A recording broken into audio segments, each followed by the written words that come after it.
जय हिंद दोस्तों।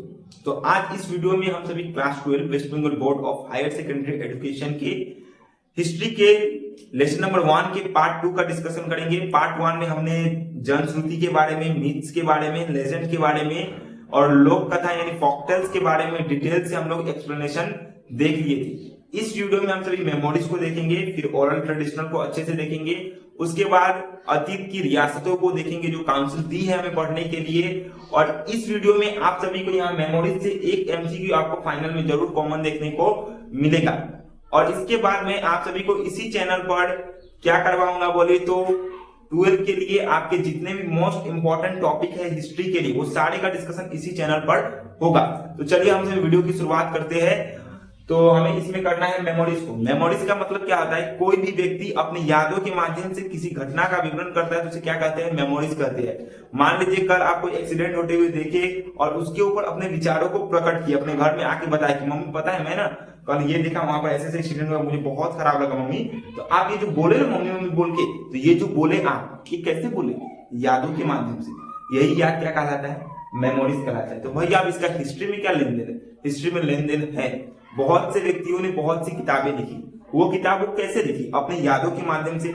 जैसे एक बुक है जिसका नाम क्या है, सेदिनेर कथा। ये कब का लिखा गया है, 1946 में कोलकाता में सांप्रदायिक दंगा हुआ। सांप्रदायिक दंगा मतलब हिंदू मुस्लिम लेके बहुत भयानक, हिंदू मुस्लिम पूरा एकदम आजादी को लेके भयंकर दंगा हुआ। भयंकर दंगा मतलब इसमें जो हिंदू मुस्लिम में बोलते हैं, हिंदू मुस्लिम नहीं, देखिए हाँ, इसमें क्या आता है मणिकुंतला, जैसे कि एक मणिकुंतला सेन एक बुक लिखी है जिसका नाम क्या है, सेदिनेर कथा।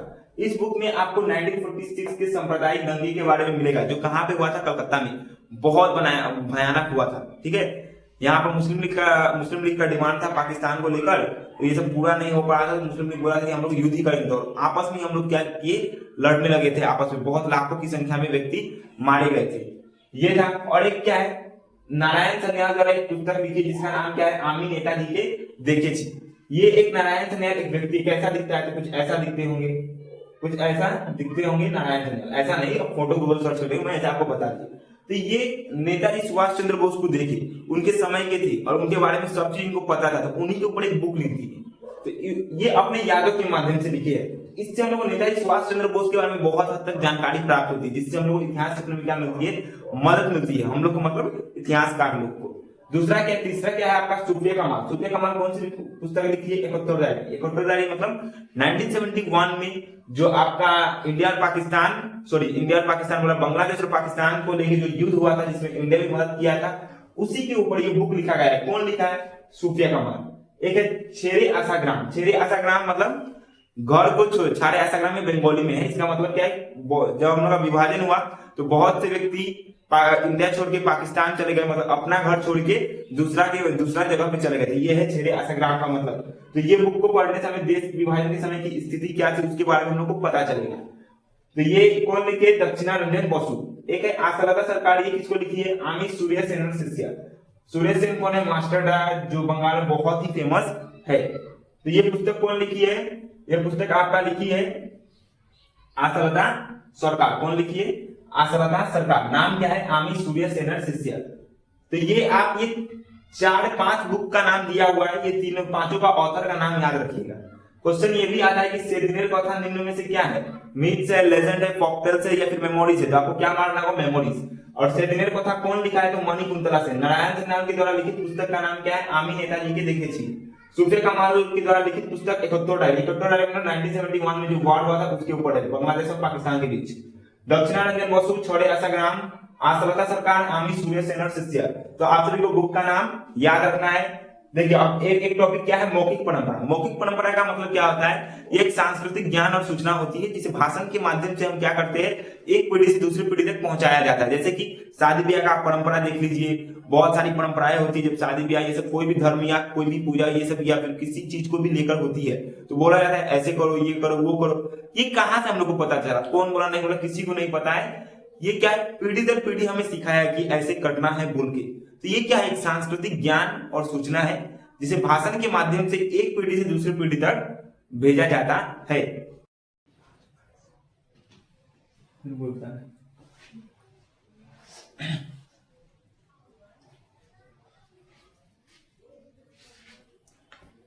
ठीक है। हेलो। तो अब हम सभी बी टॉपिक को देखेंगे जो काउंसिल हमें दी है। नाम क्या है? अतीत की विरासतें।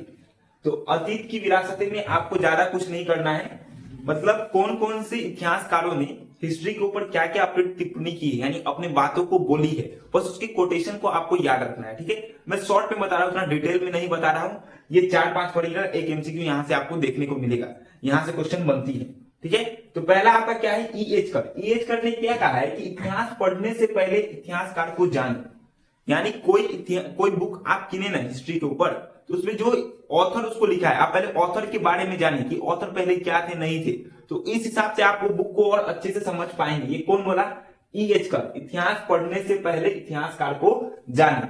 दूसरा क्या है? ब्यूरी। ब्यूरी क्या बोलता है? इतिहास एक विज्ञान है, न अधिक न कम। जैसे साइंस में हर एक चीज के लिए क्या किया जाता है? प्रूव किया जाता है कि ये कैसे हुआ नहीं हुआ, वैसे इतिहास में भी कोई भी चीज लिखने के लिए ना इसका सोर्सेस को देखा जाता है कि ये इतिहास में ये चीज कहां से लिखा गया, क्यों ऐसा लिखा गया, तो उसके ऊपर बहुत सारी बातें होती है। यानी इतिहासकार लोग जो होते हैं, जो हिस्ट्री को लिखते हैं, उसके ऊपर बहुत सोचते हैं। इसलिए ब्यूरी क्या कहता है कि इतिहास एक विज्ञान है, न अधिक न कम। एग्जाम में क्वेश्चन कैसे आता है कि इतिहास एक विज्ञान है, न अधिक न कम, किसने कहा? तो ब्यूरी ने कहा। कौन कहा? ब्यूरी ने। तीसरा आपका क्या है? लियोपोल्ड वॉन रेनकी के अनुसार क्या है? जो घटना जिस प्रकार घटित होती है उसका सटीक वर्णन करना ही क्या है? इतिहास है। जैसे कि पानीपत का युद्ध हुआ, उसके बारे में एकदम A to Z वैसे लिखा गया, तो जो घटना जैसे घटा उसको वैसे ही बताना क्या है? इतिहास। ये कौन कहा? रेनके ने। आपका इतना बड़ा नाम नहीं देगी काउंसिल एग्जाम में, अगर देने से ये क्वेश्चन लियोपोल्ड वॉन नहीं देगी, क्या देगी? ओनली रेनके देगी। क्या देगी? रेनके। रेनके क्या बोलते हैं? तो जो घटना जिस प्रकार घटित होती है, घटित मतलब बीतती है, उसका उसी प्रकार वर्णन करना क्या है? इतिहास है। यानी इरक ऑप्शन क्या बोलते हैं? बुरा इतिहास अच्छा इतिहास नहीं है, यह खतरनाक है। अगर कोई बच्चा को बुरा हिस्ट्री पढ़ाया जाएगा तो वो बच्चा कैसा फील करेगा? खराब फील ही करेगा, वो आतंकवाद बन जाएगा। और किसी बच्चे को हिस्ट्री में और किसी के बुराइयों को बताया जा रहा है ना, तो बच्चा वैसा ही बनेगा। इसलिए इतिहास लिखते समय इन सारी चीजों को ध्यान रखना चाहिए। इतिहास में केवल अच्छी बातों का ही जिक्र होना चाहिए कि कैसे हर एक समय में क्या होना चाहिए, हिस्ट्री पढ़ने समय एक नैतिक शिक्षा की प्राप्ति होनी चाहिए। इसलिए ये इरक ऑप्शन क्या कहते हैं कि बुरा इतिहास अच्छा इतिहास नहीं है, वो क्या है? बहुत ही खतरनाक है। अब इन सबको आप याद कैसे रखेंगे? कौन क्या बोला है? जहां पर आ जाएगा खतरनाक, तो वहां पर क्या समझिएगा? इरक ऑप्शन। जहां पर लिखा होगा सटीक कोटेशन में, तो आप क्या बोलेंगे? रेनके। जहां पर लिखा होगा विज्ञान, वहां पर क्या मारेंगे आप? ऑप्शन में ब्यूटी। और जहां पर लिखना होगा इतिहासकार को जानो, तो वहां पे आप क्या करेंगे? इतिहासकार को जानो यहां पर लिखा हुआ, तो आप क्या करेंगे? ईएच कर। तो इसके बाद मैं एक और वीडियो लेके आऊंगा जिसमें मैं म्यूजियम के ऊपर आपका वीडियो बनाऊंगा, और इसका ये हिस्ट्री का लेसन नंबर 1 आपका कंप्लीट हो जाएगा। और एक चीज इसमें याद रख लीजिएगा कि क्वेश्चन आता है कि वैज्ञानिक इतिहास का जनक कौन है? तो वैज्ञानिक इतिहास का जनक थुकुडिडियस है। कौन है? थुकुडिडियस। डिस होता है ना, डिस यानी खाना, उसमें थूक दीजिए तो क्या हो जाएगा? थुकुडिडियस, यानी डिस में थूक दीजिए। समझे? ऐसे याद करने का तरीका है। पसंद आए तो वीडियो लाइक करिएगा, और चैनल पर नए होंगे तो चैनल सब्सक्राइब करिएगा। मिलते हैं नेक्स्ट वीडियो में। जय हिंद, जय भारत, थैंक यू।